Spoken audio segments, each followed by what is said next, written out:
Hi, my name is Burcu Seyben, and I will be reading my nonfiction short story. Um, Ferris Wheel. Buse and Ömer sat on a bench, watching two mothers enjoying the ballerina ride with their young children. The ballerina skirts were slicing up Buse's well-prepared speech about why she wanted to meet with Ömer.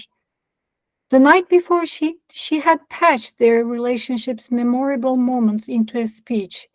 She had thought that if she reminded him and herself of the moments before her departure to the college, they could both discard the unpleasant communications over the phone in the last 4 years and start afresh. That's why she had brought him here, to the Ferris wheel, because on a Ferris wheel, one could always return to where one had been. Buse was trying to get them back to their happy place. The last time Buse and Ömer were on this specific Ferris wheel, Ömer had thrown up on her. They were almost 16 when that had happened.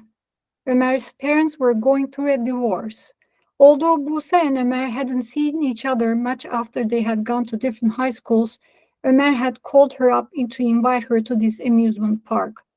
Buse had run downhill to the park and met with Ömer, who was embarrassedly holding two cotton candies at the entrance of the park.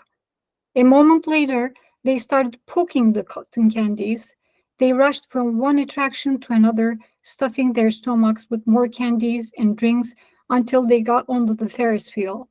And on the Ferris wheel, Ömer had turned yellow before he emptied the amusement park treats onto Buse. Buse had taken him back to her house, washed herself, cleaned him, took him to her bed, and put him to sleep. Ömer was remembering other things, though, the things that Buse was trying to forget. You left me. You did, Buse whispered.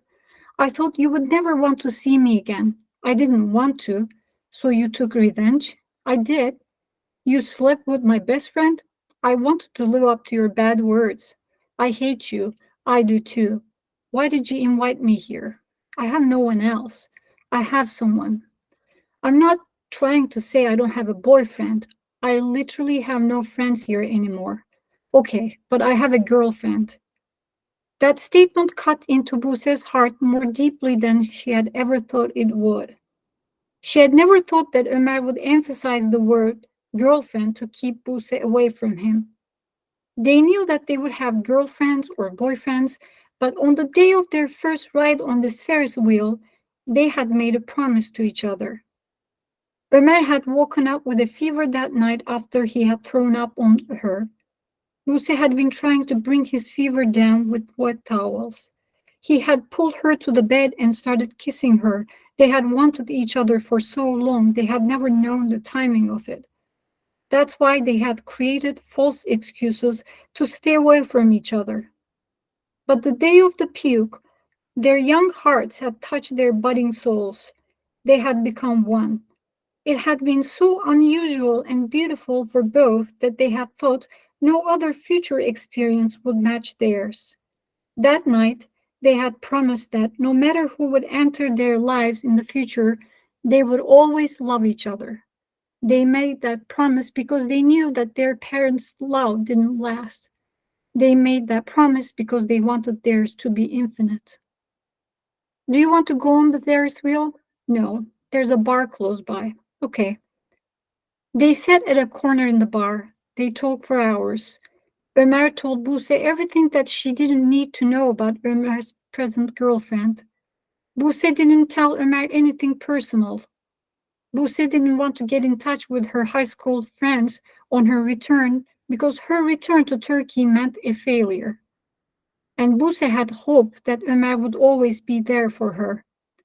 After the bar, Buse and Ömer headed to his mother's nursery. Ömer had quit studying economics as his father had wanted him to do and started studying music. He was teaching music to 5-year-olds during the day at his mother's nursery. In return, he was able to practice as much as he liked at nights there. Ömer gave Buse a tour de force of his renderings of the performances belonging to his favorite jazz drummers, Jeff Ballard, Brian Blade, Joe Morello, and Art Blakey.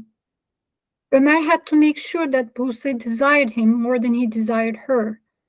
They had started reliving each other's bodies much before Ömer had put his drumsticks down. As the rhythm of their clashing flesh resonated within the walls of the nursery, their hearts bid farewell. They would no longer be lovers. They could no longer be friends.